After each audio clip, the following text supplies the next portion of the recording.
குடும்பமும் ஒண்ணு சேரலாம்னு சொல்லுகிற போது அந்த அம்மா சொல்லுவாங்க, வேண்டாம், ஒரு பூங்கிறத ஒரு குடும்பத்தை வந்து கசக்கிட்டோம், அதை மோந்து பார்க்க கூடாது, கொஞ்சம் தள்ளி நின்று நீ நல்லா இருக்கியா, நான் நல்லா இருக்கேன், நான் நல்லா இருக்கேனா, நீ நல்லா இருக்க, இப்படியே வாழலாம். அந்த அந்த சமயத்துல அதை படிச்சுட்டு அந்த அம்மா கண்ணீர் விட்டுட்டு சொன்னாங்க, விஸ்வநாதன், இதை நீங்க கண்டிப்பா நாடகமா போடுங்க, படமா எடுங்க, நிச்சயமா நீங்க மேல வருவீங்க, திரிகோணமலை ஈஸ்வரனையும் முருகப்பெருமானையும் வேண்டி சொல்றேன், நீங்க நல்லா வருவீங்கன்னு சொன்னாங்க.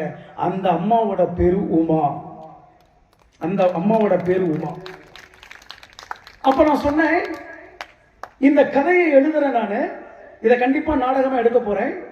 ஒருவேளை இந்த நாடகம் வெற்றி பெற்றால் இனிமேல் என்னுடைய வாழ்நாள் முழுவதும் எழுதக்கூடிய கதைகள்ல கதாநாயகியா வர்றவங்களுடைய பேர் உங்க பேர் தான் வைப்பேன்னு சொன்னேன். அதனாலதான் எனக்கு பொண்ணு பார்த்த போது கூட சுந்தரி கிட்டையும் இந்த விஷயத்த சொல்லி, இன்னையில இருந்து உன் பேர் உமா